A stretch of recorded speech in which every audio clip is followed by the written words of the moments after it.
Yes, these are the moments just before an Army helicopter collided with an American Airlines passenger plane.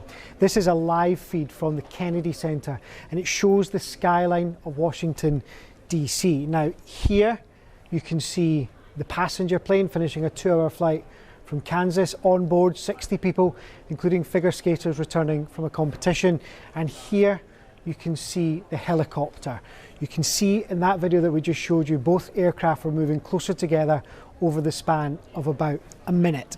This map that I want to show you shows the flight path of both. You can see the helicopter coming from the top in red, the plane arriving from the bottom in blue. This is 8:47 local time, around 25 seconds before impact. We also have audio from air traffic control, which has been published online. As the two aircraft get closer, we can hear a conversation. This appears to be the air traffic controller. PAT stands for Priority Air Transport. The helicopter, CRJ, refers to the passenger plane. This response appears to be from the helicopter. But something goes wrong. The aircraft get closer to each other until this happens. Now, let's go back to the flight radar. Watch this moment again from here. You can see the plane and the helicopter getting closer to each other. The passenger plane is on a steady descent for landing. And this is the aftermath. The plane and its 60 passengers have crashed into the freezing Potomac River. Military aircraft do often fly near civilian planes in Washington, D.C., but a collision like this has never happened before. Well, that was Nick Eardley. Let's go back to Graham Bowd. He's still with us, an aviation journalist. Graham, welcome back to the programme.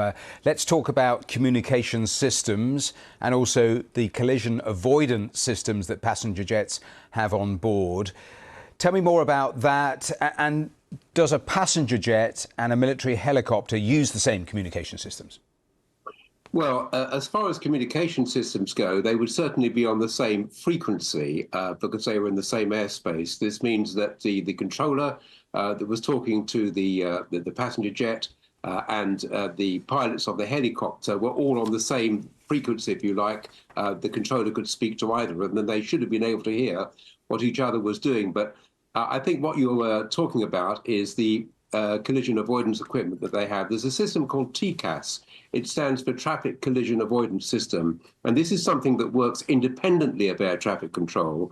It works through transponders on both aircrafts. And basically, this equipment gives the exact position of each aircraft, and it can be interpreted by the equipment on the other plane. So what it would do effectively is if another aircraft was in the area and was posing a collision risk, the pilots of the plane would be alerted to this, and in certain circumstances they would be told exactly what to do. They would be given instructions to either climb or descend to get out of the way of the conflicting aircraft. However, I can't be sure whether the helicopter would have had this. It would certainly have been on the commercial jet, the American Eagle jet, but whether the military aircraft would have had it or not, I don't know. It probably would have done.